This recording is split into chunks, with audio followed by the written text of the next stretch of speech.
মহাকাশে শোনা গেল ফেরেশতাদের শব্দ। নিজেদের অজান্তেই নাসা বিজ্ঞানীরা রেকর্ড করল ফেরেশতাদের জিকিরের ধ্বনি। 1400 বছর আগে মহানবী সাল্লাল্লাহু আলাইহি ওয়াসাল্লাম বলেছিলেন, আকাশের প্রতিটি অংশে ফেরেশতারা সিজদায় লিপ্ত এবং আল্লাহর জিকিরে ব্যস্ত। তাহলে কি এবার সেই সত্যের প্রমাণ পেল বিজ্ঞানীরা? প্রিয় দর্শক, আপনি যদি রাসূলের বাণীকে বিশ্বাস করেন অবশ্যই আলহামদুলিল্লাহ কমেন্ট করবেন এবং ভিডিওটি শেয়ার করে সকলকে ইসলামের সত্যতা জানার সুযোগ করে দিবেন। মহাকাশ নাকি সম্পূর্ণ নিঃশব্দ, এটাই এতদিন বিজ্ঞানীদের ধারণা ছিল, কিন্তু নাসার গবেষণায় উঠে এসেছে এক বিস্ময়কর তথ্য।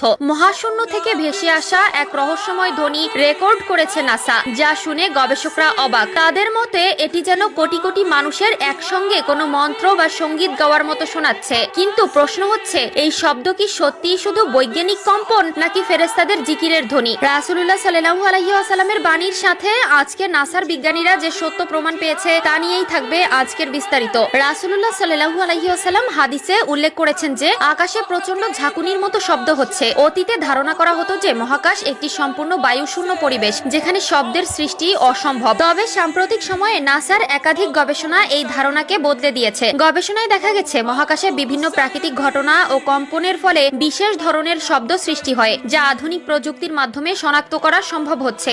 নাসার hour universe is not silent এবং লিসেন টু দ্য ইউনিভার্স শীর্ষক প্রতিবেদনে বিস্তারিতভাবে তুলে ধরা হয়েছে কিভাবে মহাকাশে শব্দের সৃষ্টি হয়। সংস্থাটির অত্যাধুনিক টেলিস্কোপ ও গবেষণা সরঞ্জামের মাধ্যমে এসব মহাকাশীয় শব্দ শনাক্ত ও রেকর্ড করা সম্ভব হয়েছে। সহিহ মুসলিম হাদিস আবু দারদা রাদিয়াল্লাহু তাআলা আনহু থেকে বর্ণিত, রাসূলুল্লাহ সাল্লাল্লাহু আলাইহি ওয়াসাল্লাম যখন মিরাজ থেকে ফিরে আসেন তখন সাহাবারা তাকে প্রশ্ন করেন, ইয়া রাসূলুল্লাহ, আপনি আকাশে কি দেখেছেন বা কি শুনেছেন? জবাবে নবীজি সাল্লাল্লাহু আলাইহি ওয়াসাল্লাম বলেন, আমি যা দেখেছি তোমরা তা দেখতে পাও না, আমি যা শুনেছি তোমরা তা শুনতেও পাও না। আকাশ জুড়ে প্রচন্ড কম্পনের শব্দ শোনা যাচ্ছে, আর এর পেছনে রয়েছে এক গভীর রহস্য। আকাশের প্রতিটি অংশে এমনকি 4 আঙ্গুল পরিমাণ জায়গাও খালি নেই, সেখানে ফেরেশতারা সিজদায় লিপ্ত এবং তারা নিরবচ্ছিন্নভাবে আল্লাহর জিকিরে মশগুল। গবেষকদের মতে মহাকাশে ছড়িয়ে থাকা বিভিন্ন কণা বা নক্ষত্রের বিকিরণের ফলে কম্পন বা ভাইব্রেশনের সৃষ্টি হয়, যা থেকেই এসব শব্দের উৎপত্তি ঘটে। মূলত এসব শব্দ ইলেকট্রোম্যাগনেটিক তরঙ্গ হিসেবে থাকে, যা পরবর্তী সময়ে শব্দ তরঙ্গে রূপান্তরিত করা হয়। লক্ষ্য করলে দেখা যাবে 1400 বছর আগেই রাসূলুল্লাহ সাল্লাল্লাহু আলাইহি ওয়াসাল্লাম উল্লেখ করেছিলেন যে